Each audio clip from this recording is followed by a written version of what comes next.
je veux et j'exige un coussin sous chaque siège. Oh merde, j'ai raté. Ça fonctionne? Salut, moi c'est Vincent, le fondateur de First Stage et du coup de Réseau Pointé. Dans ce podcast, on va parler de confiance en soi, de stratégie de communication, d'entrepreneuriat et surtout quels sont les bons tips pour diffuser sur les réseaux sociaux.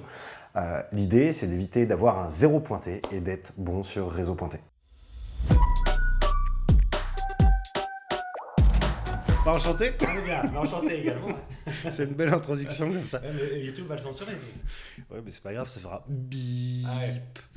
Il paraît que t'as toujours été dans des milieux où on parlait énormément, c'est ça, hein? Toujours. Ton premier taf, il est bien connu pour être extraverti. Bah, bien sûr, j'étais ingénieur en informatique. Mais après, il y a les clichés sur l'ingénieur en informatique qui serait tout seul devant son écran à taper des petits trucs et qui est content parce que ça lui sort une suite de Fibonacci. Je vous invite à chercher sur internet ce que ça veut dire. Mais en fait, non. 1, 2, 2, 1, 1, 2, 2. Ah, putain, non, alors c'est un cliché quand même. Moi, voilà, j'ai eu vraiment des amis dans le milieu de l'informatique que j'ai toujours, des gens qui sont introvertis, mais des gens qui sont extravertis aussi.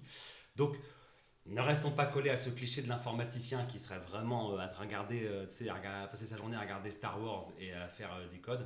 Il y a d'autres choses aussi. Mais c'est vrai que ça a été mon milieu pendant 12 ans, puisque j'ai fait des études d'informatique et j'ai été ingénieur en informatique pendant 12 ans. C'était il y a très longtemps. Et du coup, qu'est-ce qui a fait que, bim, t'as changé? En fait, en parallèle de l'informatique, j'ai toujours fait plein de choses sur scène, du théâtre, de l'improvisation théâtrale, du one-man show, enfin plein de choses sur scène, mais depuis que j'ai 5 ans, quoi.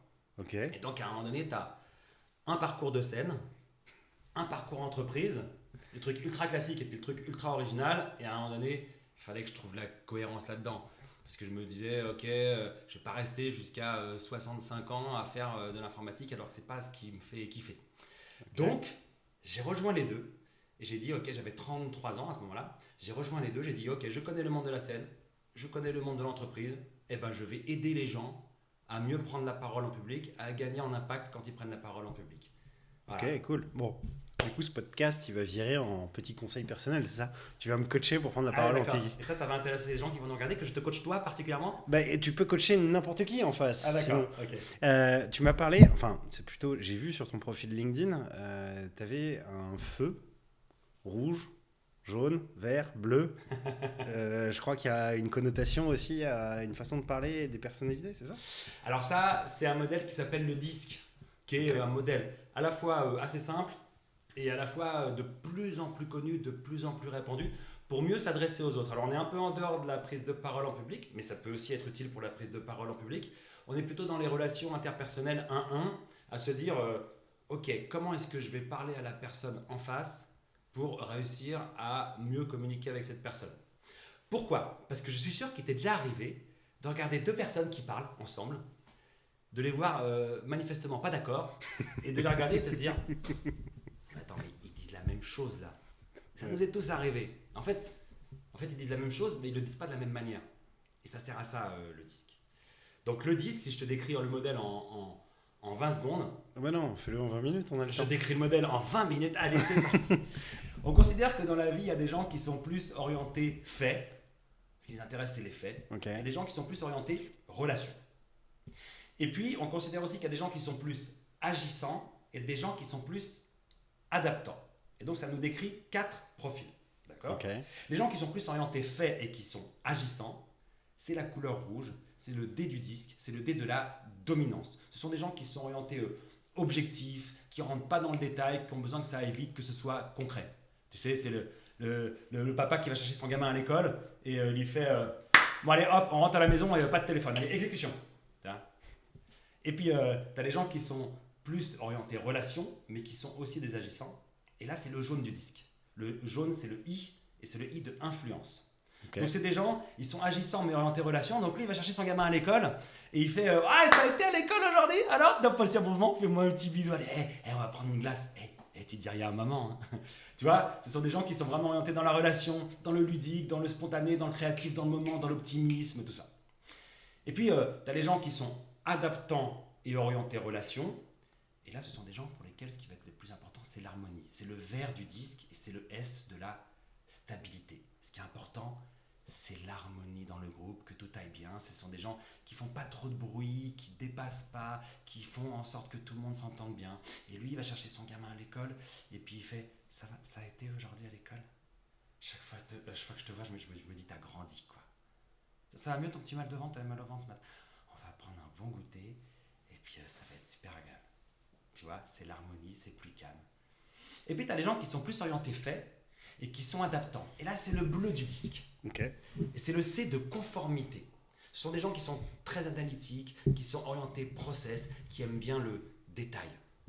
Ce sont des gens, là, celui-là, il va chercher son gamin à l'école. Il est 16h03, vous êtes sorti 3 minutes en retard. C'est ça, sauf que c'est pas avec ce ton-là. Ça va être plutôt un temps monocorde et impersonnel, sans trop de gestes. Donc ça va être, bien, là, il est 16h05, donc nous allons rentrer à la maison, on va prendre le goûter, puis tu vas réviser les 3 leçons pour l'évaluation d'histoire qui a lieu vendredi. Après, tu prendras ta douche, comme ça on pourra mettre la table à 19h05 pour manger à 19h15. Le détail, le process, l'analyse. Et donc le modèle du disque, il dit quoi? Il dit qu'il n'y a personne qui est tout rouge, ou tout jaune, ou tout vert, ou tout bleu. Il dit qu'on a les 4 comportements en nous. Et il s'intéresse vraiment au comportement. C'est pas ce que tu sais faire ou ce ne sont pas tes valeurs, c'est vraiment la manière dont tu communiques, la manière dont tu te comportes. On a les 4 comportements en nous, mais on en a 1 ou 2, voire 3 qui sont dominants. Et c'est ça qui est intéressant, parce que si toi, ton dominant, ça va être le jaune, donc le jaune de influence, qui aime bien le ludique, qui aime bien la spontanéité, qui aime bien la créativité, le moment, l'optimisme, tout ça qui est hyper communicatif. Et que moi, mon dominant, c'est le bleu. Alors toi, tu vas arriver en me disant « Hey, ça va, Pascal? On se prend un petit café là avant de commencer la réunion ?» Et moi, je serai là. Je te rappelle qu'on devait commencer à 10h la réunion et qu'il est déjà 10h04. Donc non, je préfère que l'on commence maintenant. Et on va rentrer dans le détail des 6 propositions qui nous ont été adressées par le... Et pas la même manière de communiquer. Pendez-moi le jour où j'ai un bleu chez Réseau Pointé. Mais t'en as, et il en faut. Il en faut forcément. S'il y a quelqu'un qui s'occupe de l'administratif, Ah, mais je plains celui qui sera derrière YouTube. Ou alors il faut que ce soit des bleus qui regardent ou un vert peut-être. Peut-être, ouais. Peut-être. Et donc l'idée c'est de se dire, ok, pour mieux communiquer avec l'autre en face de moi, comment est-ce que... si je ressens qu'il y a une zone de stress possible et que cette personne communique plus en vert, alors que moi je vais plutôt être orienté rouge, alors je vais aller chercher mon vert. Alors je vais prendre le temps de vérifier que tout va bien, parler moins fort, moins raisonner en termes d'objectifs, être plus méthodique, être plus patient. C'est de s'adapter à l'autre pour réussir à mieux communiquer, et notamment dans les moments où il pourrait y avoir du stress. Et il sert vraiment à ça, le disque. Ouais, donc là, c'est vraiment pas du commerce. Le but, c'est pas de mettre ta vision en face, c'est de voir quelle est la vision d'en face et essayer d'aller chercher chez toi ce que tu peux lui apporter pour créer un climat de discussion entre les deux. Ouais, voilà, c'est réussir à créer les bonnes conditions pour que la discussion se passe bien, et c'est d'aller chercher les ressources que tu as en toi pour t'adapter à l'autre. Mais sans t'oublier complètement. L'idée, c'est pas de s'oublier. C'est de se dire, ok, je veux que ça fonctionne, alors je vais quand même commencer par me mettre sur le canal de communication de l'autre. Et c'est vrai que dans un processus de vente, par exemple, moi, si je vends une conférence et que j'ai en face de moi quelqu'un qui a vraiment besoin que je lui donne beaucoup de détails sur la manière dont ça va se passer, alors je vais me brancher sur mon bleu et je vais dire, cette conférence, en fait, elle dure 45 minutes et on peut y ajouter 10 minutes de questions. Sur les 45 minutes, j'aborde 3 points. Je vais d'abord aborder la question du trac dans la prise de parole en public. Ensuite, et tu vois, je rentre dans le détail parce que je sais que c'est ça qui va lui convenir. Mais je vais aussi lui montrer que je sais être ludique, que je vais créer un bon moment, que ça va être sympa et tout, parce que c'est aussi ça que la personne vient acheter en face. Mais dans la communication, je vais entrer dans son bleu pour qu'elle soit rassurée, quoi. Pour pas qu'elle se dise, ok, c'est encore un mec qui vient tchatcher. Donc c'est un espèce d'énéagramme de la discussion finalement. Alors l'énéagramme, c'est aussi un modèle. Il y en a 9 des personnalités dans l'énéagramme. Donc le truc, c'est que l'énéagramme est un peu plus complexe. Il y a l'énéagramme, il y a le MBTI qui lui a 16 personnalités. Il y a la process communication qui a 6 personnalités. Et il y a le disque qui en a 4. Donc il est plus simple, il est plus facile à utiliser. Il est peut-être aussi un peu plus simpliste, entre guillemets, si on veut. Mais c'est vrai que c'est le plus répandu et le plus efficace, on le voit souvent, par cette simplicité. Surtout pour les schémas de personnalité aussi. Où tu es plus créatif, tu es plus fort sur l'organisation, etc. Et donc du coup, ça, c'est un peu une base quand même pour prendre la parole en public, parce que même si tu n'as plus une personne devant toi, faire attention à qui tu t'adresses et où est-ce que tu t'adresses, c'est pertinent aussi. Est-ce que tu peux nous dire un petit peu, et finalement, c'est le but de ce podcast, nous expliquer comment prendre la parole en public, même si je pense que c'est pas en 1 heure que... Mais on peut dire plein de choses en peu de temps. Et oui, tu as raison, on peut faire le lien. En fait, on peut faire le lien entre le disque et la vente, entre le disque et la créativité, entre le disque et la prise de parole en public, effectivement. Parce qu'en général, en face de nous, on n'a pas, tu sais, juste un type de personne. On n'a pas que des rouges en face de nous, ça n'arrive jamais, ou que des bleus, ou que des jaunes. On a un peu plein de personnalités différentes, avec des dominantes différentes. Et nous, on doit pouvoir réussir à atteindre toutes ces personnalités-là. Et ça veut dire que nous, quand on prend la parole en public, on a aussi ce devoir d'aller chercher du côté de ces 4 personnalités. Parce que si je suis à majorité rouge, je risque d'être, ok, super synthétique, donc ça c'est bien, mais aussi d'être presque brusque dans ma prise de parole. Bon, alors, on va commencer cette réunion. Fais-moi le point, Vincent, sur le dossier K. Ok, c'est un peu violent, quoi. Donc il faut réussir à être synthétique sans être brusque. Si on a une dominante jaune, alors on va être très théâtral et ça va être bien parce qu'on va mettre de la passion dans sa prise de parole. Mais le danger, c'est qu'on soit un peu brouillon. Tu sais, c'est les gens qui disent non mais attends, moi j'y vais au talent sur la prise de parole. Alors là, je veux dire, structurer et répéter, c'est vraiment pas mon truc, quoi. Sauf que tu y vas au talent, mais t'es pas structuré, et comme t'es pas structuré, il reste moins de choses de ta prise de parole, même si tu as été très théâtral. Donc il faut réussir à être passionné, mais sans être brouillon. Et puis si tu as une dominante verte, ok, donc tu vas être quelqu'un de très connecté aux autres, tu vas créer ce petit cocon pour que tout se passe bien et tout, mais le danger c'est que ce soit un peu timide, tu vois, ou un peu effacé, discret. Donc il faut réussir à être connecté sans être timide. Et si tu as une dominante bleue, ça va être super parce que tu vas être très rigoureux et donc tous les chiffres que tu vas dire vont être vérifiés, ça va être très très structuré, et c'est important la structure dans la prise de parole. Sauf que le danger c'est que ce soit rigide et que tu aies le fameux PowerPoint avec 20 puces par slide, des tableaux immenses, des schémas incompréhensibles et tout.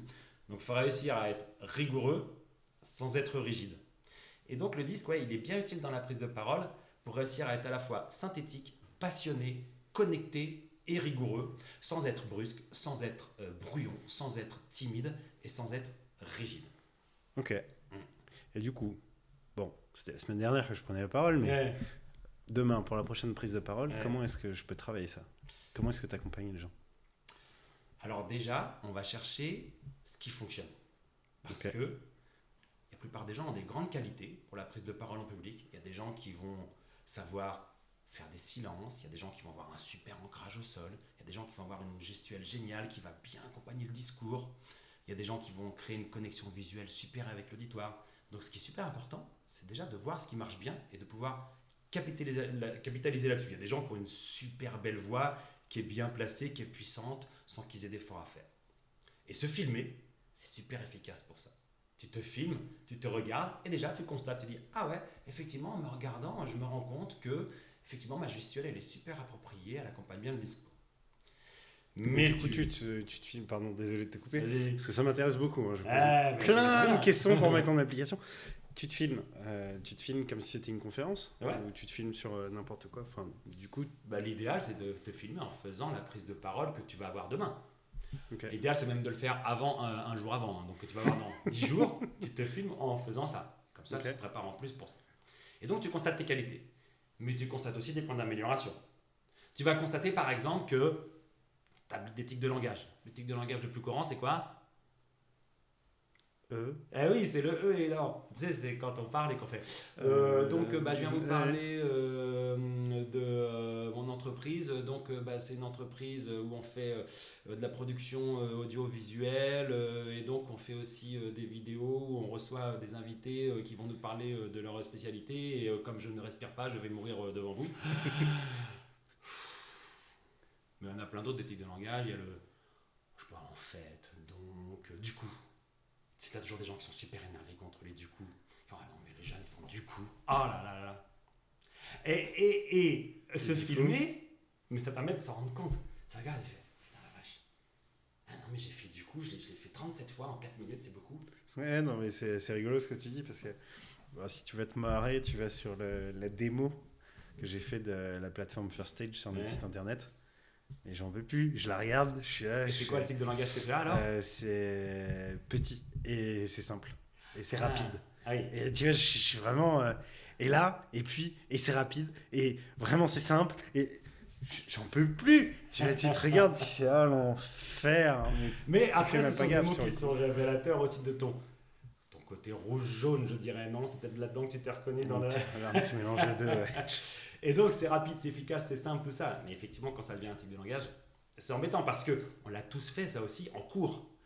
On a un prof qui a un tic de langage, et on est tous là à cocher. Et à la fin, on compare. Ouais. Ah ouais, le prof, il a fait 77 En fait, tu te fois. concentres que là-dessus. Et Ouais. tu finis par te concentrer que là-dessus. Donc, première chose, une fois que tu t'es filmé, tu regardes tes tics de langage. Ah, alors, les tics de langage, c'est un exemple. Il y a plein de gens qui ont des tics de langage. Il y en a qui n'ont pas de tics de langage. Il y a d'autres, ça va être l'ancrage au sol. Tu sais, c'est les gens qui parlent et qui se balancent tout le temps d'un pied sur l'autre. Et pareil, une fois que tu as remarqué ça, c'est bon, tu vois plus que ça. Ou les gens qui font l'essuie-glace, qui vont à droite, à gauche. Si je fais ça, on ne m'entendra plus au micro, mais on ne verra plus la caméra. Et là, ça embête Vince, qui ne voit plus dans le cadre. Et c'est les gens qui font l'essuie-glace. C'est hyper compliqué. Et il y en a plein, c'est ce que j'appelle des tulacom. Ça tue la communication au bout d'un moment, c'est des petites choses. En plus, j'ai remarqué que ceux qui font l'essuie-glace, souvent, ils regardent plus leur slide, ils regardent pas le public, ils regardent leurs pieds. Et Ils sont avec eux-mêmes, hein. Ils sont comme ça. Ça les déstresse.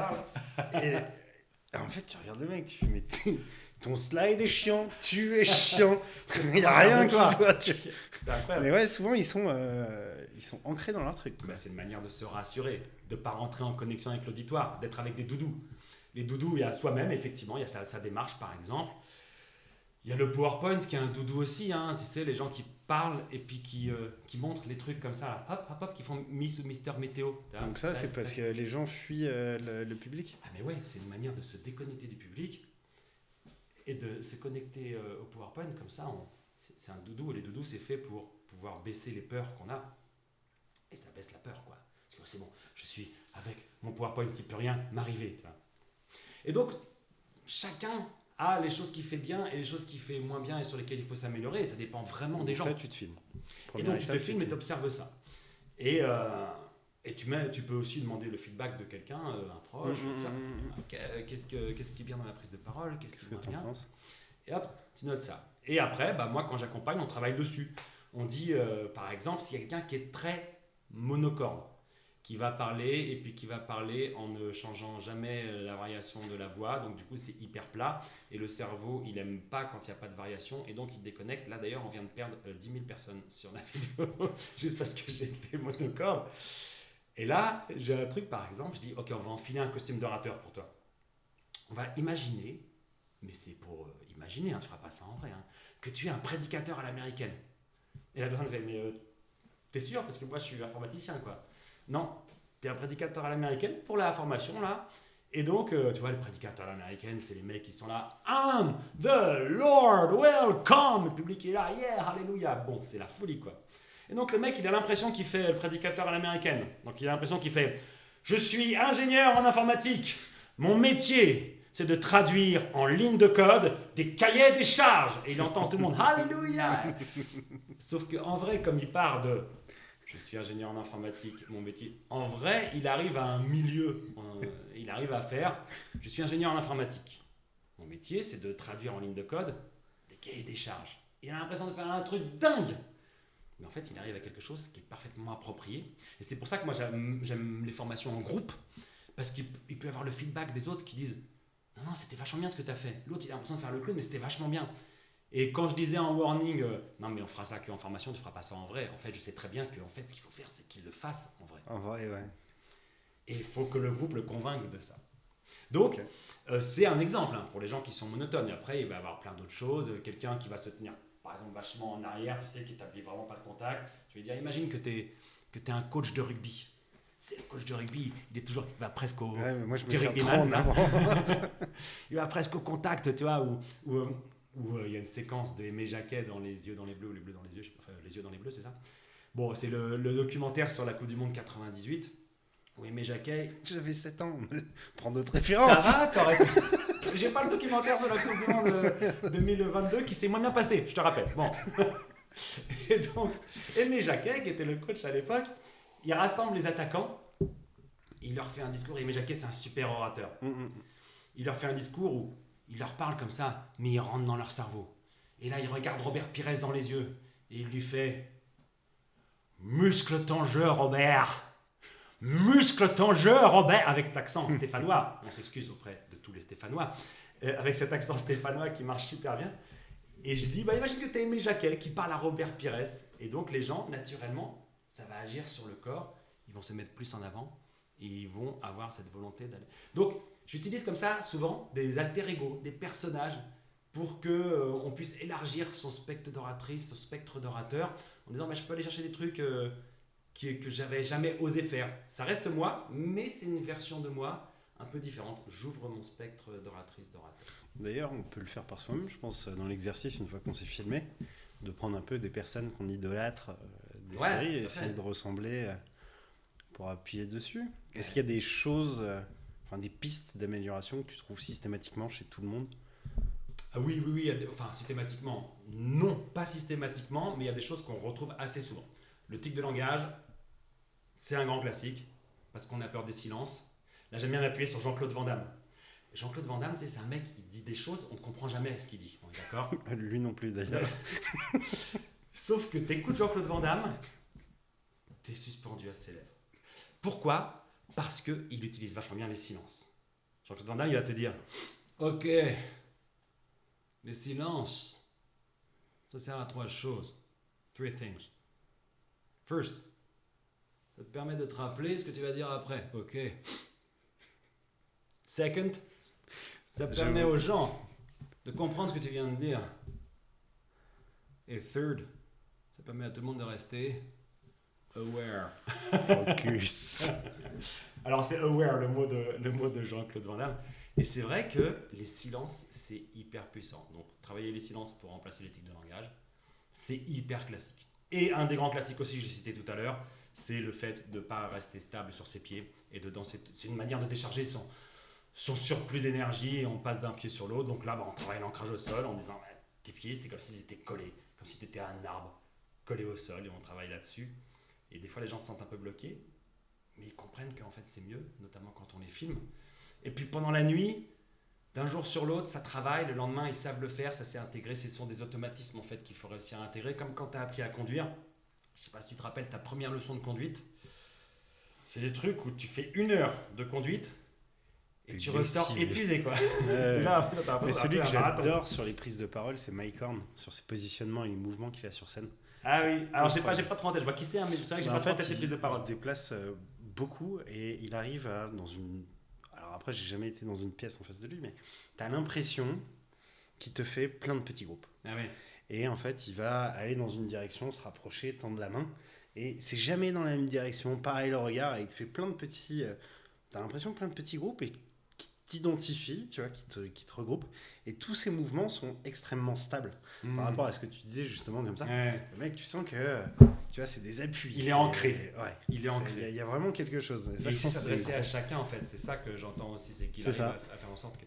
C'est ça, en fait, la force dans la prise de parole, c'est réussir à créer une conversation personnelle avec chacune et chacun, alors qu'il peut y avoir 5 personnes ou 1000 personnes, en fonction du type d'événement, et que chacun puisse avoir le sentiment que, ok, il est en train de me parler à moi directement. Et c'est ça tout le paradoxe de la prise de parole. Dans une situation qui est hyper bizarre, être face à des gens qui viennent t'écouter, il faut réussir à créer un truc naturel, un truc conversationnel. Et c'est ça en fait, créer un truc naturel, ça se travaille. C'est des techniques qui vont te permettre de recréer un naturel ou une authenticité. On aime bien employer le mot authenticité. Sur LinkedIn, un post sur 2 te dit il faut être authentique. Bon, d'accord, il faut être authentique. Qu'est-ce que... 100% des podcasts très pointés, tout le monde nous a sorti humain et authentique. Oui, mais c'est vrai, il faut être humain, il faut être authentique, mais ça veut tellement, c'est tellement vague comme notion. Parce que être authentique, c'est quoi ? Est-ce que c'est être comme dans la vie ? Est-ce que c'est être comme Madame Chiné Café ? Moi, si je suis authentique parce que je suis comme dans la vie, si je viens ici et que je me suis engueulé avec ma fille ce matin, je vais arriver et te faire putain Vincent, je suis là parce que voilà, on a pris rendez-vous et qu'il faut bien que je vienne. Mais j'ai pas envie de te parler parce que je pense à l'engueulade que j'ai avec ma fille ce matin. En plus, j'ai mal au bide. J'ai bouffé un truc, je sais pas quoi. Vas-y, pose tes questions. Et là, je suis authentique ou pas ? Je suis dans l'état, tu vois ? Alors, l'authenticité, ça se travaille. C'est ça. C'est l'injonction, sois authentique, c'est impossible. Putain, sois authentique. Mais Vincent, sois authentique. Comment je fais ? Pression. Donc oui, je les ai entendus les gens qui disent sois authentique, ils ont raison. Mais ça se fait pas tout seul. Il faut aller la trouver, son authenticité. Et puis on se présente pas devant un auditoire ou dans un post LinkedIn exactement comme on est dans la vie parce que c'est pas poli de se présenter comme on est le matin avec quand on n'est pas coiffé et qu'on a une haleine de chacal, tu vois, ça se fait pas. Moi, je suis toujours coiffé. Mais c'est ça, c'est début de relation. À quel moment tu commences à devenir vraiment authentique? C'est ça. Bon, attends, l'authenticité, on va y aller par petites étapes, sinon ça va être compliqué. J'aime bien prendre l'exemple aussi du coiffeur. Alors, pour le coup, moi, je suis pas allé chez le coiffeur depuis 20 ans, mais... Ça, c'est authentique comme blague. Mais imaginons, j'ai des cheveux. Bon, tiens, t'as des cheveux, ok? Tu vas chez le coiffeur. Tu rentres chez le coiffeur. Tu n'y es pas allé depuis un petit moment parce que tu n'as pas eu le temps. Donc tu es naturel, quoi. Hein. Tu as les cheveux qui partent un peu en vrille et tout, machin, tu as des poils dans le cou et tout. Tu demandes quelque chose de particulier au coiffeur, tu dis je voudrais ça, il te met du gel, machin, tu ressors. À quel moment tu es le plus naturel, avant ou après d'entrer chez le coiffeur? À quel moment tu es le plus authentique, avant ou après? Tu vois? Moi je dirais que tu es naturel avant d'entrer chez le coiffeur, mais tu es authentique après parce que tu as la coiffure que tu as choisie. Enfin, si ça n'a pas foiré, parce que souvent ça foire chez le coiffeur. Tu sais, quand tu pars en disant, tu te dis, c'est tant d'euros. Merci beaucoup, bonsoir. Et puis, tu ressors la tête. C'est marrant ce que tu dis, parce que avant de commencer la semaine de congrès la semaine dernière, je dis, putain, Vincent, quand même, il faut que tu ailles chez le coiffeur. Donc, je prends rendez-vous. La Marie que j'adore n'est jamais là. Enfin, elle est jamais là, et pas là. Alors que vraiment, maintenant, c'est impossible, tu vois, que je me fasse cosser par quelqu'un d'autre, parce que vraiment, elle me loupe pas, c'est canon. Puis en plus, elle est adorable. Et puis elle me fait rire à chaque fois, elle me fait des leçons de vie, c'est bien. Et là, du coup, je réserve et on me fait oui, Marie est pas là, elle est en congé. Je fais oh merde. Du coup, j'arrive, Pierre, tout souriant, qui m'accueille, il fait oui, vous voulez quoi comme coupe? On va juste raccourcir un tout petit peu. Ah, pas plus? Non, ça ira. Non, ça ira. Je reviens dans 4 jours. C'est ça. Mais ouais, la coupe de cheveux, c'est un bon exemple parce que tu rentres avec ce que t'as, tu sors, tu sais pas ce que t'auras par contre. C'est pas ce que t'auras, mais idéalement, tu ressors avec ce que t'as choisi. Et donc, c'est peut-être là que tu es le plus authentique parce que tu as choisi. Et moi, j'aime bien utiliser cette citation de la chanteuse Chris de Christine and the Queens. Je sais pas si tu vois qui c'est. Bon. Et donc, elle disait à la radio, j'avais entendu. Toi, t'écoutes Oui FM. Je crois que c'est sur France Inter, j'ai entendu raconter ça. Elle disait qu'elle était d'un naturel plutôt introvertie et tout. Mais quand elle va sur scène, on la voit faire des trucs complètement improbables. Et elle va sur scène et elle dit sur scène, c'est une version de moi. Mais c'est vraiment encore plus moi parce que c'est la version que je choisis. Pas que je subis, que je choisis. Donc c'est encore plus moi. Et c'est ça qui est intéressant. C'est que sur la prise de parole, il faut faire des choix conscients. Se dire, ok, je suis là, j'ai un auditoire en face de moi. Je veux qu'il passe d'un point A à un point B. Je veux qu'il passe d'un point A qui est, je ne connais pas le produit que cette personne vient me présenter, au point B, je veux acheter ce produit. Par quelles émotions je vais faire passer cette personne-là? Qu'est-ce que je vais lui donner comme argument? Et donc, quel va être le personnage, entre guillemets, ou l'alter ego, ou la version de moi que je vais mettre là, face à lui, pour que ça marche, pour que je l'emmène vraiment du point A au point B. Qu'est-ce qui va être le plus efficace? Si je suis quelqu'un de monocorde, ça ne va pas marcher. Alors je vais un peu forcer ma nature et je vais décider de créer ces variations parce que sinon je sais que la personne va décrocher et que je ne l'emmènerai jamais au point B. Si je suis quelqu'un de brouillon, alors il faut que je structure. Il faut que je travaille sur la structure. Parce que j'aurais beau avoir tout le boniment qui va bien, toute la théâtralité qui va bien, si je ne structure pas, la personne, je ne l'emmènerai nulle part. Alors il faut que je sorte un peu de mon côté hyper passionné théâtral pour structurer un peu plus. Donc, il faut choisir en toute conscience qu'est-ce qu'on vient amener face à l'auditoire. Et quand on l'a choisi, alors on met ça en action. Et c'est comme ça qu'on fonctionne. Donc là, on parle de structurer le discours. Donc, tu dois comprendre qui t'es pour savoir quelles sont tes faiblesses, pour travailler tes faiblesses, en sachant quel objectif tu veux amener en face et potentiellement quelle est la couleur de ta salle. C'est-à-dire que tu vas au congrès des experts comptables, tu sais à peu près que l'ambiance va être plutôt bleue. Certes, si je me trompe pas. Mais justement, tu peux quand même les prendre à contre-pied et les faire rire. Et justement, j'ai déjà fait des conférences devant des experts comptables et ils aiment bien aussi sortir de ça et se dire ok, on va passer un moment ludique aussi, mais comme on aime bien que ce soit structuré, ça va être structuré. Mais on va quand même aussi passer à un moment ludique. Donc ta base, c'est la couleur et derrière, tu rapportes en plus. Oui, voilà, l'idée c'est de ne pas se trahir. Il ne faut pas se trahir.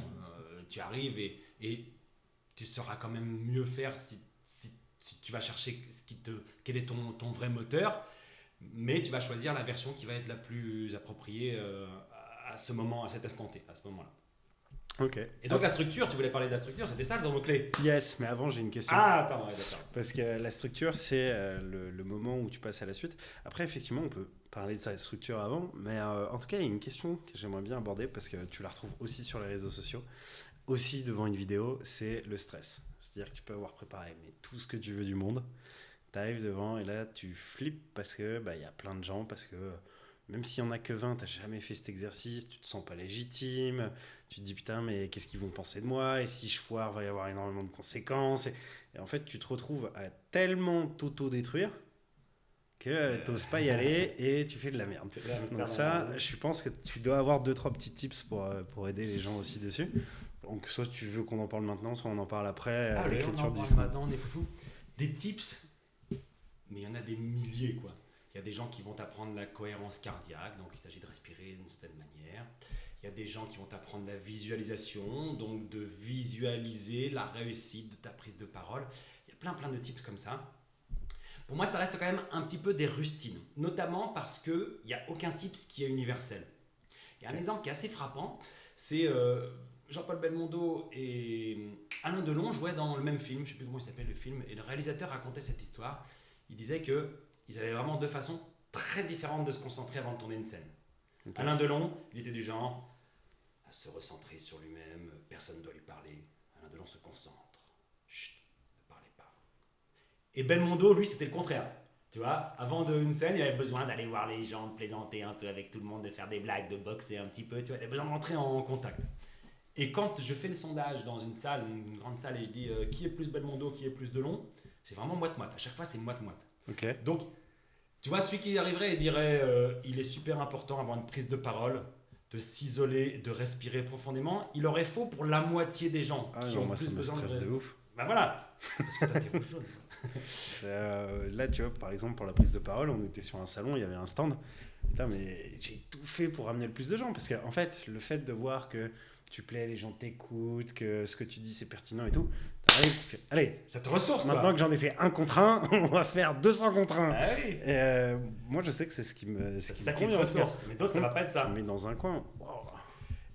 Et donc, la première chose à faire, c'est d'accepter le tract. Le trac, pardon.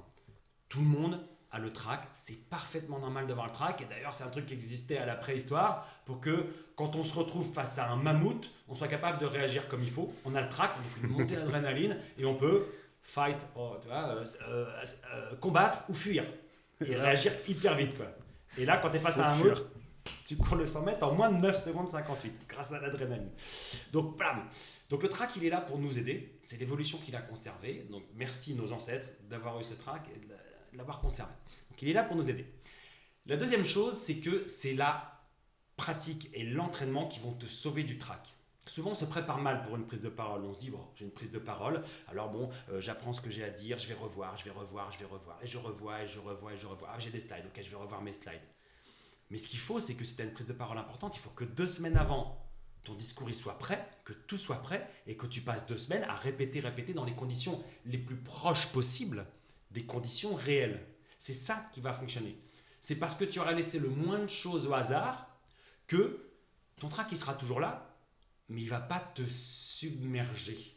Il faut répéter dans les conditions les plus proches possibles des conditions réelles, et donc il faut surtout être prêt suffisamment longtemps à l'avance. Et pour un tempérament comme moi, qui a tendance à procrastiner, à faire les choses à la dernière minute, j'ai appris à me dire, mais voilà, si j'ai une conférence importante avec un nouveau thème, 2 semaines à l'avance, je sais sur le bout des doigts ma conférence, tout est prêt. Si j'ai des diapos, j'ai fait mes diapos, tout ça, et je passe 2 semaines à répéter. Et si j'ai un trac de ouf en rentrant sur scène, ça ne se verra pas, parce que j'aurais tellement répété que tout aura été automatisé. Ça marchera tout seul. Et le tips quand même que j'utilise, c'est aussi pour créer le sourire. C'est important de créer le sourire en fait. Le sourire permet de dédramatiser le trac aussi. Et moi, je pense à mes enfants. Parce qu'ils, tu vois, quand ils étaient petits, parce que maintenant ils sont adolescents, mais quand ils étaient petits, ils étaient mignons et tout. Je pense à eux, ça me fait sourire. Si t'as pas d'enfant, tu penses à un mojito. Avec chocolat. Moi, j'ai un tips que j'ai créé sur le tas, mais aussi qui m'est venu à l'idée avec des clients. D'ailleurs, ceux qui ont vu les conférences et les ateliers la semaine dernière le savent. Je casse mon stress par une interaction avec le public. Ah oui, très bien. C'est-à-dire que plutôt qu'ils me regardent comme ça dans le blanc des yeux avec leur carnet de notes ou leur téléphone, tout de suite, je vais faire une action physique. Super. Je vais leur dire de se lever, d'applaudir, prendre une photo, faire quelque chose. Et donc, du coup, en fait, je me mets en position de... Et c'est horrible à dire. Je vous ai donné un ordre, vous exécutez, on partage quelque chose, ok, on est à armes égales. Maintenant, on peut commencer. En plus, ça permet qu'ils rangent le téléphone parce que quand il y a quelque chose de physique. Mais vraiment, tu casses cette ambiance de... T'arrives, t'es devant tout le monde, t'es tout seul. Non, là, hop, tout de suite, il y a un échange et il y a ce sentiment, tu vois, de... Il y a quelque chose qui se passe. C'est un super conseil. Ça brise la glace, quoi. C'est-à-dire que quand on prend la parole, souvent on a tendance à se rappeler quand on était enfant et où on récitait le bonheur est dans les prés, cours-y vite, le bonheur est dans les prés, cours-y vite, il va filer. Donc, où t'avais aucune connexion avec l'auditoire et souvent on se retrouve comme ça. Donc, je vais vous parler des résultats du 4e trimestre. Donc, les résultats du 4e trimestre, alors on va voir sur le graphique. Et donc, créer une interaction. On brise la glace et on dit plus je parle devant un auditoire, on dit je parle avec un auditoire. Donc on garde ce conseil. Et donc du coup, une fois qu'on s'est préparé... On dit du coup. Ouh. Ouais, mais là c'est pour rebondir, c'est pas la langue française. Si je le dis à la prochaine, t'as le droit de me couper. Mais du coup... Ah 2 fois, c'est bon, tic de langage. Allô, la police des tics de langage. Il a dit 2 fois du coup. Il fallait que j'utilise le téléphone, c'était important. C'est ça. C'est un tic de langage, c'est ce que j'allais redire du coup. Ah ouais. Et du coup, je ne sais pas comment attaquer ma phrase. Conséquemment, établissons un lien de causalité. Pour rebondir sur bien, ce que tu viens de dire. Pour rebondir. On va avoir ce stress. Il y a autre chose peut-être. Là, je prends un peu ta partie, je donne aussi les quelques tips que j'ai. Ce que j'ai remarqué souvent, c'est qu'on a un stress, et ça, pour le coup, j'ai pu échanger avec tout le monde là, c'est d'oublier ses slides ou de ne pas connaître ses slides. Et en fait, ce qui me fait super rire, c'est que je me suis rendu compte moi-même qu'on apprend des trucs qu'on connaît déjà. Et que si tu finis sur scène, à un moment donné, c'est parce que tu es pertinent. Puisque généralement, on n'est pas trop con pour organiser une conférence sur un sujet qu'on ne maîtrise pas. Donc, effectivement, tu vas avoir une thématique que tu vas approfondir ou quoi que ce soit. Mais ce qu'une personne m'avait dit, et c'était un client à l'époque, il me dit, dans tous les cas, si tu oublies tes slides ou quoi que ce soit, tu as ton métier, ça fait 10 ans que tu fais ton taf, tu es sur ce truc. Bah, si tu as oublié ton slide, c'est pas grave. Pars sur une anecdote, pas sur un discours. Les gens qui sont en face de toi, mis à part que tu fasses le congrès d'experts parce que tu es l'expert des experts comptables, et là dans ce cas-là c'est encore un autre contexte, mais ça ne nous arrive pas, généralement tu vas faire une conférence devant des gens qui sont novices sur ton sujet ou qui ont besoin d'apprendre et tu as déjà plus d'expérience qu'eux. Et en fait, c'est cette peur du slide que tu oublies ou du PowerPoint et qui fait que tu es derrière, tu révises 15 000 fois, en fait c'est un fake complet. Il faut juste imaginer que les personnes en face de toi connaissent moins bien ton discours que toi, ton métier que toi, et que même si tu oublies quelque chose, n'importe quoi que tu vas pouvoir dire sur ton métier, bah, ça les intéressera parce que ce sera plus que ce qu'ils connaissent eux-mêmes. Ça sera très bien. J'ai fait une conférence il n'y a pas longtemps qui était filmée et à un moment donné, effectivement, j'ai eu un petit trou. Je ne savais plus trop ce qu'il fallait que je dise après, donc j'ai un peu meublé en parlant de trucs. Et après, j'ai vu la vidéo en me disant ça va être horrible. Non, et en fait, et sur la vidéo, ça passe crème. Et je suis super à l'aise, comme tu dis, c'est parce que je sais de quoi je viens parler, donc aucun problème avec ça.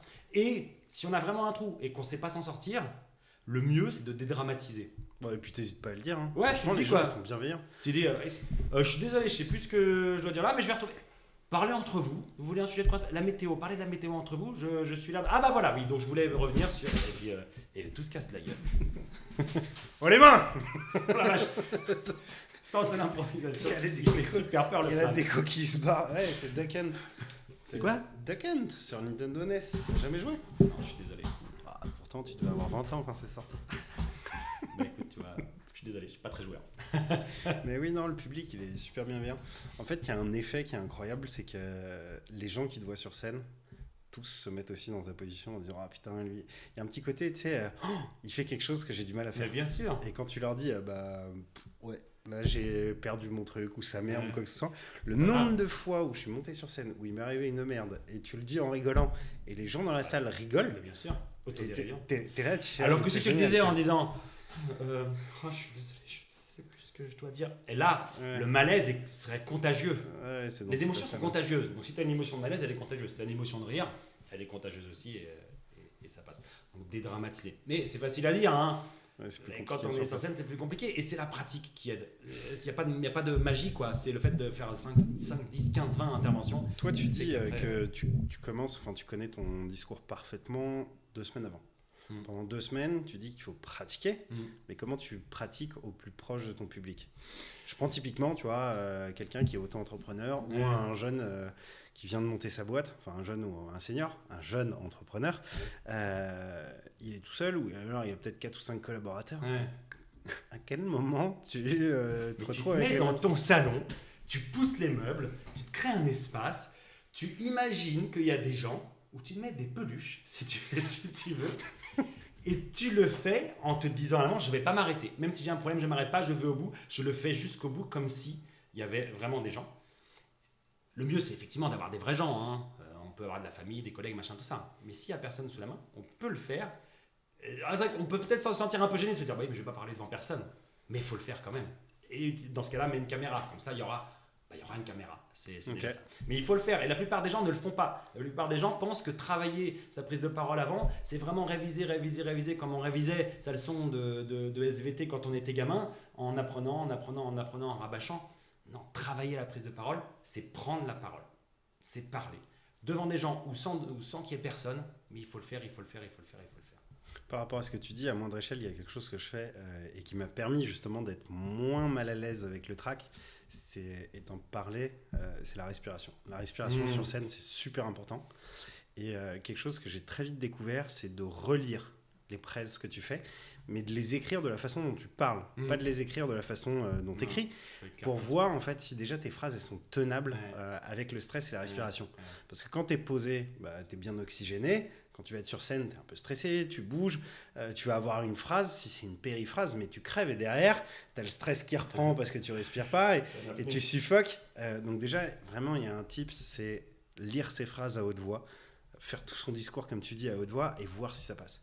Si vraiment il y a un truc qui est lourd ou pas léger ou sur lequel on bute, si déjà, pas sur scène, on bute dessus, tu peux être sûr que c'est la mort conséquente sur scène. Et puis il ne faut pas hésiter à reformuler. Si tu as écrit des phrases entières, à reformuler à l'oral, voir comment ça sonne, et puis à garder la dernière version orale. Et puis sur scène, tu le diras peut-être un petit peu différemment. Il ne faut pas que ce soit hyper figé non plus, parce que réussir à sortir de manière naturelle un discours qui est déjà écrit et qu'on a appris par cœur, c'est un métier, c'est comédien, et c'est pas donné à tout le monde. Notamment, des fois, je ne sais pas si tu regardes des TEDx, mais quand tu regardes des TEDx, des fois, tu en as qui sont super bien, super naturels et tout. Et tu vois des fois des gens où tu sens que ça a été appris par cœur. Et tu vois le réciter. Parce que ça a été écrit non pas pour l'oral, mais ça a été écrit pour l'écrit. Ouais. Et les gens ont appris, ils récitent par cœur et ça manque de... Ouais, c'est pour ça que je te dis écrire comme tu écris à l'oral et pas écrire comme tu écris à l'écrit. Et reformuler pour réécrire, pour le réécrire à l'oral. Quoi. Après, il y a un autre tip qu'on m'a donné, mais comme tu dis, il y en a 15 000. C'est un double tips. On fait un jingle. Le double tips. Vincent. Sur mon téléphone, déjà, je contrôle régulièrement l'heure pour voir, tu vois, si je suis dans les temps ou pas dans les temps. Ça, c'est le respect de l'auditoire, c'est de finir à l'heure. Ouais, et puis ça évite aussi que tu découvres la moitié de ta compte, tu fais merde, je suis slide 2, il m'en reste 7. Mais ça veut dire que tu n'as pas bien répété. Parce que normalement, aux répétitions, tu te rends compte du timing que tu as. Et tu rajoutes 15% parce que. Alors après, c'est un peu particulier parce que là, c'était des confs et des ateliers où on était plusieurs. Ah oui. Donc c'est de la prise de parole partagée. On a en fait un slide. Pas le temps à 100%. On le faisait vraiment un peu comme les confs à l'américaine. Tu vas avoir un slide sur une thématique, mais tu n'as pas de point précis dedans. C'est un peu. En fonction des personnes que tu as en face, où est-ce que tu amènes le truc. Mais le double tips, c'est de regarder l'heure dessus, et c'est de me mettre des phrases de choses qu'on m'a dit sur mes prises de parole en public, qui étaient des compliments. Et c'est con, mais au fur et à mesure que tu regardes ton truc, tu regardes aussi ces petites notes, et toi, ça te redonne le sourire, et les gens ils voient le sourire. Et comme ils voient le sourire, ils ont l'impression que tu as confiance en toi. Non, pas du tout. J'ai pas confiance en moi. Je suis en train de sourire parce que je me souviens d'une image, tu vois, à la con qu'on m'a dit. C'est comme moi quand je dis je pense à mes enfants, c'est un peu le même esprit. C'est ça. C'est se faire une belle image, histoire d'avoir le sourire et d'envoyer une image de confiance en soi. C'est un bon tips aussi. Ouais. On a parlé de ce qu'il faut faire en amont, on a parlé de préparer son discours, mais justement par rapport à préparer son discours, qu'est-ce que tu mets dans une conférence et quand tu dois parler d'un sujet, comment est-ce qu'on prépare ça ? Qu'est-ce qu'il faut faire ? C'est quoi les bons réflexes ? Le premier bon réflexe, c'est de se poser les bonnes questions. C'est qui est mon auditoire ? Okay. D'où est-ce qu'il part ? Donc qu'est-ce qu'il pense de mon sujet avant que je commence à parler ? Il peut Par exemple, si je suis en entrepreneur et que je vends un produit, soit il connaît mon produit et il en a plutôt une bonne opinion, soit il connaît mon produit et il en a une mauvaise opinion, soit il ne connaît pas mon produit. Donc se poser la question de ce qu'il sait ou pense de mon sujet et se poser la question de où est-ce que je veux l'emmener. À la fin, si je résume en une phrase, qu'est-ce qu'il va penser de mon sujet à la fin de ma prise de parole? Ok, je veux acheter son produit. Okay. Et après, il va falloir tracer le chemin entre les deux. Mais souvent, on oublie de se poser ces questions-là. Souvent, on ouvre PowerPoint, on crée des diapos, après on les met dans un certain ordre pour que ça ait l'air un peu structuré, mais en vrai, on ne s'est pas posé ces questions-là. D'où est-ce qu'il part? Où est-ce que je l'emmène? Et donc, ça, c'est vraiment mon message principal, quoi. Qu'est-ce que je veux? Quelle est la substantifique moelle de ce que je viens de dire? Et après, ce qui est efficace, c'est d'avoir 3 grands messages qui emmènent de ce point A à ce point B. Quels sont les 3 grands messages? Donc 3 seulement. 3, c'est super efficace. 3, les gens retiennent 3. Tu sais, il y a un truc magique avec le 3, c'est les 3 petits cochons, les 3 mousquetaires, le bon, la brute et le truand, liberté, égalité, fraternité, les 7 mercenaires, mais si on enlève 4, il en reste 3. tu vois, ils sont 3. Donc, bref, 3, c'est super efficace. Ça peut être 2, ça peut être 4. Hein. Les 3 testaments. 3, t'es tranquille, c'est vraiment 1, 2, 3, c'est ternaire. Et, Okay. Et pour l'expérimenter en formation, les gens avec 3, ça marche vraiment super bien.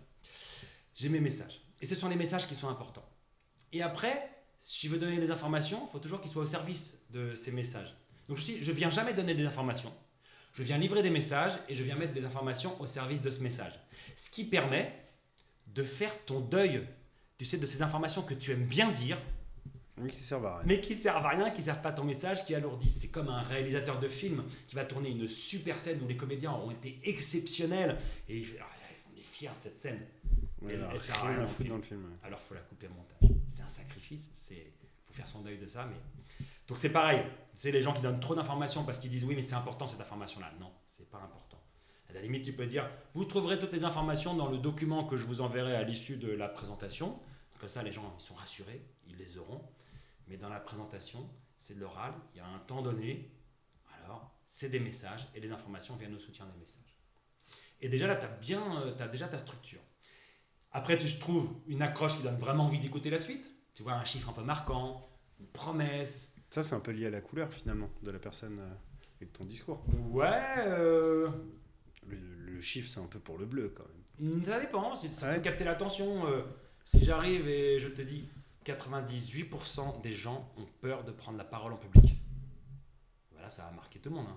Le chiffre est faux, par contre. Je suis désolé, c'est un chiffre faux. Je ne sais pas quel est le chiffre. Mais donc, il faut donner un vrai chiffre. Hein. Par contre, ça c'est important, soyons un peu rigoureux. Mais en tout cas, ça attire l'attention. Donc, capter l'attention, structurer autour de 3 grands messages et conclure avec un appel à action. Ça, c'est toujours efficace aussi. Qu'est-ce que j'attends de vous? Parce que la plupart des prises de parole finissent en voilà. Et là, on se dit, c'est dommage, c'était super bon jusque-là, et ça finit en voilà. Donc, un petit appel à action. Quelle est la petite chose que l'auditoire peut faire aujourd'hui, demain, cette semaine? Un truc pas forcément compliqué. Je vous invite à m'envoyer un email pour que je vous envoie une démo de mon produit. Merci. Cool. Moi, mon dernier slide, c'était rejoignez-nous, stand B52. Ouais, voilà, c'est un appel à action. Excellent. Et après, il y a la question des slides, évidemment. On l'a tous et toutes vu, des slides super lourds, des gens qui finissent par gâcher leur présentation. Tu sais, c'est les gens, ils commencent à parler, ils sont vachement bons, dès qu'ils allument PowerPoint, eux ils s'éteignent, et ils n'existent plus. Et là, tout le monde s'endort. Donc il faut vraiment mettre les slides au service de son discours, et pas le contraire. Tu es plus important que tes slides. Donc les slides, c'est des éléments visuels qui aident l'auditoire à comprendre et ou à mémoriser ce que tu es venu dire, et c'est tout. Basta, ouais. Faut pas que ce soit un recueil d'informations au cas où, pour les gens que ça intéresse, ou moi, comme ça me sert de prompteur pour pas oublier. Et ton opinion sur le texte justement des slides, ça doit être en plus ou la même chose? Ce que je veux dire par là, c'est très souvent, on a des personnes qui nous font des slides, où dans les slides, tu vas voir exactement ce qu'elle est en train de dire. T'en penses quoi? Tu fais la même chose ou... Bon, déjà... Je pense que tu sais où je veux en venir. Le texte, il faut qu'il soit minimal. Pas plus d'une phrase sur la diapo, surtout si on veut être un peu inspirant ou si on veut vendre quelque chose. Moi, si j'ai un message fort à délivrer, par exemple, je fais une conférence sur le passage à l'action et il y a un message que je dis, c'est faites des petits pas. Je vais dire faites des petits pas. Je mets une illustration où tu as des pas dans le sable, des traces de pas dans le sable. Et j'écris faites des petits pas. Mais j'écris faites des petits pas en mettant le mot petit pas en valeur, avec une couleur différente, avec une taille différente. Je mets ça un peu en scène pour pas que ce soit juste écrit comme ça, mais je mets faites des petits pas. Et mon texte prend valeur d'image à ce moment-là. Donc, la réponse, à mon sens, c'est oui. Il faut qu'il y ait Une que ce soit la corrélation. même chose, que ce soit la même chose, mais que ce soit hyper court, que ce soit vraiment un message fort. Jamais des informations à tir larigot et tout, que ce soit un message fort. Et je sais que tu n'es pas d'accord avec ce que je viens de dire, parce que toi tu voulais m'emmener de l'autre côté. Non, indirectement, tu as répondu à ma question. Moi, je suis plus de la théorie des images. Mais, Oui. Parce que ton discours, même si c'est à l'oral, ça reste du texte. Ouais. Et mettre une image sur du texte, généralement, quand tu as un audio plus un visuel, ça fait de l'audiovisuel, hein, c'est mon métier. Mais c'est surtout que c'est beaucoup plus percutant que de mettre du texte avec de l'audio, puisque en fait, c'est comme si tu utilisais le même support. Encore une fois, il faut que le texte soit réduit au minimum, que ce soit juste des messages forts, mais certainement pas écrire des blocs de texte ou des choses comme ça. Ça, on est 100% d'accord. Et tout simplement parce que le cerveau, il n'est pas capable de lire et d'écouter en même temps. C'est impossible. Même on va me dire oui, mais les femmes y arrivent. Mon œil, n'importe quoi. C'est un mec qui a inventé ça parce qu'il voulait pas faire la cuisine et s'occuper du gamin en même temps. Donc il a dit mais vous les femmes, vous êtes capables de faire deux choses à la fois. Ou ouais, la génération, je sais pas quoi, Y, Z, mon cul, machin, ils savent faire deux choses à la fois. Non, personne ne peut faire deux choses à la fois. On peut switcher plus vite, plus ou moins vite d'une tâche à l'autre, mais deux choses à la fois, s'il y en a aucune qui est automatique, on peut pas faire. Donc on peut pas lire et écouter en même temps. Personne ne peut faire ça. D'où, et on est d'accord, le moins de texte possible. Et moi, je suis d'accord, hein, à la limite, zéro texte, moi, ça me va très bien. Hein. Ou même zéro PowerPoint. Ils deviennent très audacieux, les gens qui parlent avec zéro PowerPoint. Mais il faut le faire. Hein. Moi, ça m'arrive très régulièrement de faire une conférence où j'ai pas de PowerPoint. Je viens parler aux gens. Quoi. Genre Socrate, il n'avait pas de PowerPoint. Et pourtant, il n'était pas mauvais comme orateur, je pense. Il a mal fini. Mais... Pas mal. Pas mal. pas mal. Donc, une fois que tu as constitué ça et que tu as repris chacun de tes slides, que tu as écourté à l'essentiel, mis les petites images, mis en forme, et que tu as révisé, le jour J, qu'est-ce qui se passe? Comment est-ce que tu prépares? Je suppose que tu reprépares le jour J, ta prise de parole? Le jour J, normalement, si tu as bien bossé, le jour J, tu n'as plus rien à faire. Non, mais Le ça, jour c'est de la J. flûte enchantée. On sait très bien Plus qu'à être que là. qui que ce soit te dira qu'il est stressé avant de monter sur scène. Évidemment, tu es stressé avant de monter sur scène. On a parlé tout à l'heure de la gestion du stress avec les tips qui vont bien. Mais en tout cas, il faut se convaincre que la préparation, c'est pas le jour J, c'est dans les 15 jours, les 1 mois avant, et que le jour J, tu n'as plus rien à sauver, quoi. C'est fini. Enfin, je veux dire, si tu n'es pas prêt, tu ne seras pas plus prêt, quoi. Donc, il faudra faire bonne figure. Mais il n'y a rien à faire le jour J à part trouver sa manière de gérer son stress, donc soit en étant plus Belmondo, soit en étant plus de long, en trouvant les exercices de respiration qui vont bien, en créant des contacts et tout. Rentrer sur scène en mettant en place 3 choses. La connexion visuelle à l'auditoire, le sourire, donc toi tu penses à tout ce qu'on t'a dit de bien sur tes prises de parole pour sourire, moi je pense à mes enfants, et l'ancrage au sol. Et tu sais prendre ce temps d'avoir mis ces 3 choses en place avant de commencer à parler. Parce qu'on a tous vu des gens qui arrivent et qui commencent à parler alors qu'ils ne sont même pas encore prêts, et ça passe pas bien, parce que le public n'est pas prêt non plus. Que si tu arrives, tu t'installes, je suis très heureux d'être avec vous aujourd'hui, là ça marque le truc, quoi. Tu sais, t'attends le silence. T'attends le silence. C'est hyper puissant, parce que déjà quand tu as fait cet acte-là, tu as montré que ce qui est le patron, c'est moi le patron. Voilà. Et c'est tout. Et après, il faut y aller, parce que le trac, il disparaît au bout de... Ça dépend des gens, mais voilà, même pas 5 minutes, 10 minutes. Le trac, il disparaît, quoi, si t'es à l'aise. Et pendant la conf, tu as des tips un peu à donner pour que ça se passe bien? Moi, j'aime bien créer des interactions, tu en parlais tout à l'heure. Ouais. Je pense que c'est essentiel de créer des interactions, parce que ça prouve que tu es dans le moment, que tu n'es pas dans le passé, dans le futur, tu es vraiment dans le moment. Mais on ne peut créer des interactions que si effectivement on a super bien préparé. Parce qu'une interaction, ça interrompt forcément le fil de ta prise de parole, donc il faut réussir à retomber sur ses pieds après. Mais si tu as bien préparé et tout, crée des interactions comme les artistes de stand-up. Les artistes de stand-up, ils font vraiment ça. Ils savent exactement ce qu'ils sont venus dire. Dès qu'il se passe un truc dans la salle, ils le saisissent, ils en jouent pendant 10 secondes ou pendant 4 minutes. Il y a un truc qui fonctionne super bien et que j'aime beaucoup faire, parce que vraiment, généralement, ça te coupe la monotonie dans ta conf. Dès que tu vas balancer un chiffre, on parlait des chiffres tout à l'heure, un chiffre qui est vraiment énorme. C'est-à-dire, généralement, ça fonctionne quand tu es au-dessus de 70% des gens. Quand 70% des gens pensent ça, moi, ce que je fais, c'est qu'avant de leur donner le chiffre, je leur dis, je vais vous poser une question et dans votre tête, vous allez réfléchir à la réponse et derrière, je vous donnerai le chiffre. Et en fait, le fait de faire ça, pareil, ils recoupent, ils vont se reconcentrer sur le chiffre que tu as donné. Tu leur donnes le chiffre, eux ils disent ah bah moi je suis dedans, et après tu leur balances le slide et en fait tu les as rapprochés dans ton slide. Parce que si tu es à 80% de personnes qui pensent ça, tu vas avoir 80% de ta salle qui tout de suite se dit putain mais le mec a raison, moi je me suis mis dedans. Donc il se rapproche de ton slide et tu as recréé un truc. Et en fait à faire ça tu recrées de la concentration. Ce qui fait que même si tu as été un peu chiant pendant une demi-heure et que tu fais juste ce truc là, tu arrives à les remettre un petit peu dans le wagon. En fait ce que tu décris là c'est une rupture. Et il est essentiel d'avoir des ruptures hyper régulières dans toute sa prise de parole. Soit en créant une interaction, alors sous forme de sondage, tu fais lever la main, ou sous forme de devinette, d'après vous combien de pourcents, machin, nanana. Soit en racontant une anecdote, quelque chose qui s'est passé, et tu racontes ça, et quand on raconte, les gens, l'attention, elle est relancée. Ou même, tout simplement, en créant des variations dans la voix. Et là, c'est du théâtre. C'est-à-dire, tu vas avoir des moments où tu vas faire une énumération, et alors tu vas parler plus vite. Par exemple, tu vas dire, dans ce parking-là, il y avait un nombre incroyable de voitures. Il y avait des Renault, des Peugeot, des Porsche, des Mercedes, des Ferrari. Et là, juste par cette rupture de débit, tu relances l'attention. Tu peux aussi avoir une rupture de volume. À un moment donné où tu vas parler fort, et puis à un moment donné où ta voix elle va baisser. Et pareil, cette rupture de volume, elle relance l'attention. Ou une rupture d'émotion. Tu peux dire... Moi, j'utilise la rupture de champ lexical. Tu vas dire des gros mots. Des insanités. Non. Le mec, il a Gilles de la Tourette, quoi. Vous me faites chier. Ah, bah voilà, c'est bon. Non, c'est plus... tu vas avoir, par exemple, tu es très concentré, c'est assez soutenu comme discours parce que c'est professionnel. Et d'un coup, tu veux mettre une émotion personnelle. Et pour ramener cette émotion personnelle, j'utilise un champ qui est beaucoup plus familier, tu vois, dans les termes choisis, etc. Et ça, généralement, ça te ramène les gens... Mais toutes sortes de ruptures. Et ça, tu peux le préparer, tu peux le mettre dans tes slides, tu conseilles de les mettre...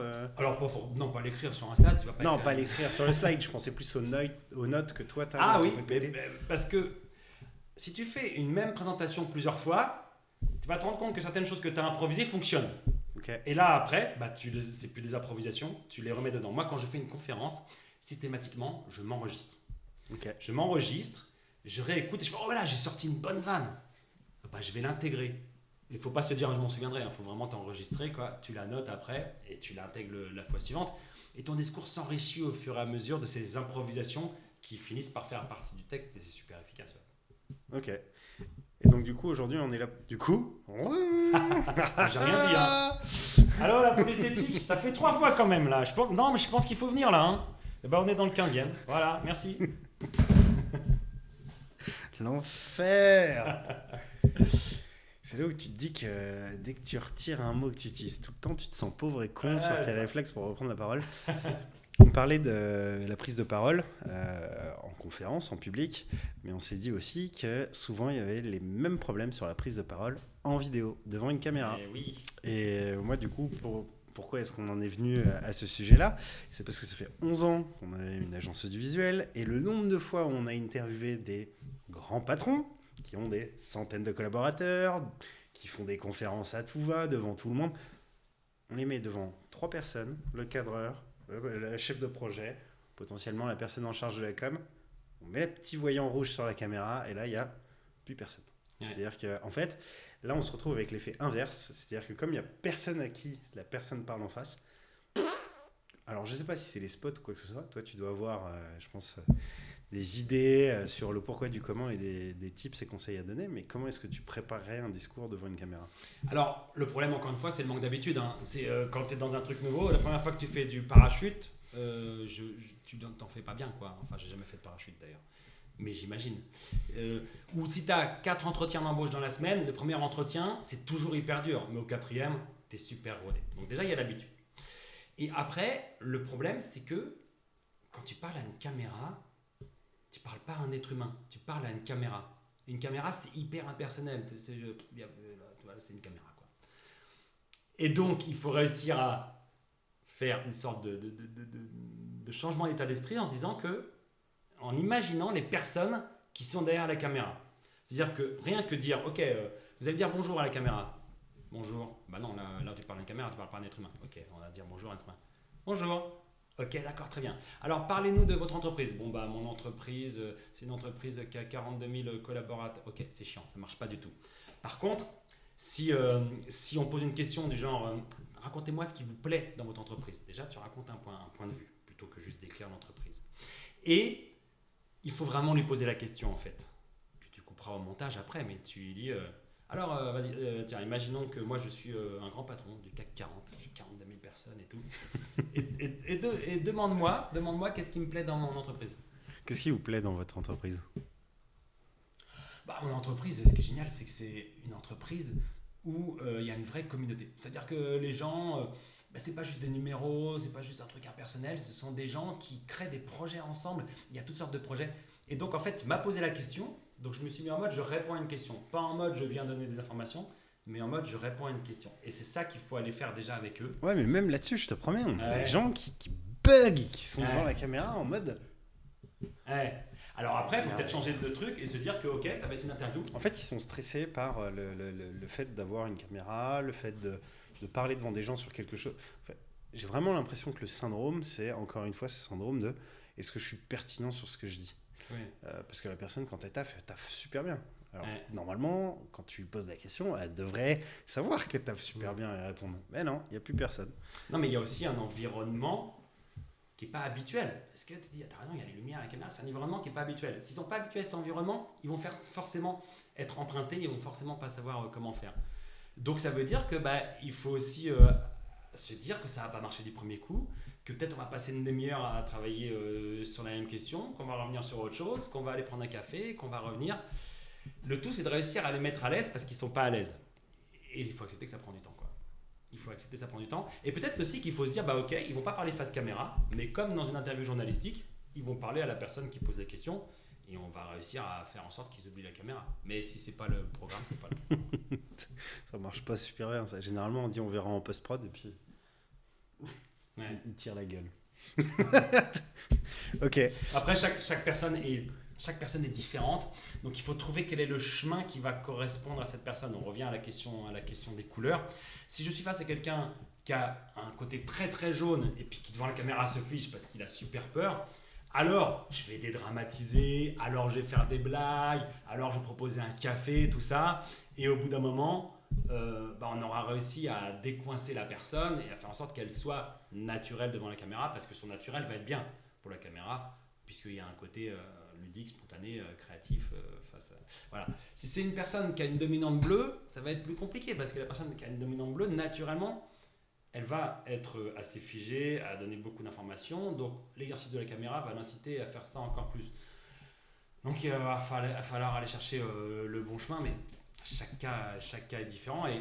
Mais en tout cas, le préparer comme une conf, préparer en amont et dire ton interview comme un con dans ton bureau, c'est... Là, c'est peut-être pas la bonne solution, parce que tu vas ou alors il faudrait que la personne se prépare avec son téléphone, machin, tout ça. Mais ce qu'on veut face à la caméra, en général, c'est plutôt court. Et puis ce qu'on veut, c'est que la personne puisse délivrer un message efficace en 1 minute, et puis un message qu'elle connaît très très bien, comme tu dis. La personne, elle est compétente à sa place, donc ça va peut-être pas être la meilleure chose de le faire travailler tout seul en amont, parce que la personne risque d'être empruntée, parce que ça va pas être le même environnement. Mais il faut trouver le chemin, et le chemin il va être différent pour chacun, donc il faut utiliser la psychologie pour y arriver, mais c'est pas facile, hein, c'est pas facile. Mais en gros, par contre, c'est sûr et certain qu'il faut pas que la personne se découvre le jour J devant la caméra, quoi. Il faut qu'elle puisse s'habituer au maximum à la caméra, donc tu peux lui conseiller de se filmer avec son téléphone et d'essayer de trouver un discours naturel, mais le danger c'est qu'elle aille dans un mauvais sens, dans une mauvaise direction, quoi. Donc à la limite, par exemple, la personne qui est en charge du projet, la chargée de communication ou la directrice RH, peut organiser en amont du tournage peut-être un tournage à l'iPhone entre collègues, pour s'interviewer. Pour l'habituer à l'environnement caméra, ouais. Ça, normalement, en théorie, si c'est bien fait, ça doit marcher, parce que c'est déjà être... Le jour J où il y aura la caméra, c'est être moins inconfortable avec l'idée de la caméra. Ouais, et puis tu connais déjà tes forces, tes faiblesses, tu as eu des conseils de la personne en face. Ok, trop cool. Mais la difficulté avec la caméra, c'est qu'on n'est pas comme dans une prise de parole en conférence où il faut parler fort, il faut faire des gestes assez larges, où il y a un côté théâtral. Pour un comédien, le jeu caméra, c'est pas le même jeu que le jeu théâtre. Et pour quelqu'un qui prend la parole, c'est pareil, c'est la même chose. C'est-à-dire face à une caméra, tout est perceptible. Tout est là, n'importe quel signe, un mouvement de sourcil, et on le voit, quoi. Donc c'est un jeu moins large. Mais c'est un jeu quand même. Et du coup, ton conseil personnel, c'est quoi? Oui, mon du coup. Il n'y a pas eu de du coup. Allô? Alors, mon conseil personnel par rapport à cette histoire de caméra, c'est de s'y habituer un maximum et d'avoir un message, mais de ne pas surpréparer. Pour la caméra, pour le coup, apprendre une phrase par cœur, apprendre du texte par cœur, ça va se voir à la caméra. Parce qu'on est vraiment sur un jeu qui doit être le plus naturel possible. Savoir quel message on vient apporter, mais pas forcément réfléchir à dans quel ordre je vais mettre les mots, tout ça. Et se laisser la possibilité d'essayer plein de trucs différents, de le dire de 6 manières différentes à la caméra. Ok, très bien, on va essayer de notre manière, en étant beaucoup plus décontracté. Alors ok, on se décontracte, tiens, essayez d'enlever votre veste, voir ce qui se passe. Ok, remettez la veste maintenant. Bon, le mec s'est décontracté, ok, d'accord, très bien. Le faire rigoler un peu et le choper à ce moment-là. Alors c'est quoi, pourquoi votre... Parce que c'est la manière dont toi tu vas lui poser la question qui va aussi amener la personne à avoir telle ou telle humeur. Il faut la mettre à l'aise, mais c'est comme un photographe, tu sais... un photographe professionnel, il vient de photographier, tu regardes les photos après, tu fais la vache, je suis figé sur toutes les photos. Mais c'est le talent du photographe de réussir à te mettre à l'aise, à te faire marrer un peu pour que tu aies un vrai sourire sur la photo, quoi. Et c'est de la psychologie. Et je pense que ce qui est super important aussi, c'est de ne pas garder pour soi ces tests. C'est-à-dire, moi, je connais personne qui va se filmer pour tester un petit peu ce qu'il dit, etc., et qui va se trouver bien. Non. Tout le monde se déteste. Quand tu écoutes ta voix, tu te détestes. Quand tu te regardes en vidéo, tu te détestes aussi. Ce qui est super important, c'est dès que vous le faites, osez juste passer le pas d'aller le donner à 2-3 autres personnes, des proches, des collègues. Tous, ils diront que vous êtes super bien. Et après, à vous de faire le travail là-dessus. Mais c'est super important de ne pas le garder pour soi-même, sinon on a tendance à s'enfermer. Ouais, tout à fait. Et puis d'avoir des avis extérieurs, et puis d'avoir des compliments, comme tu dis. Enfin, je veux dire, c'est important aussi de se sentir capable de le faire, qu'on nous dise qu'on est capable de le faire. Et c'est là qu'on se sent plus capable. Ouais. Et toi qui accompagnes des personnes, généralement, ils restent dans l'ombre ou qui que ce soit, même celui qui vient du plus loin possible, arrive à évoluer? Alors les gens arrivent toujours à évoluer. Ça, et sur la prise de parole, c'est fascinant, c'est que très rapidement les gens arrivent à évoluer parce que j'arrive toujours à trouver l'exercice qui va bien pour toucher là où il faut toucher, pour gratter là où il faut gratter, pour que la personne elle ait un point de vue différent sur sa prise de parole. Donc tout le monde arrive à évoluer.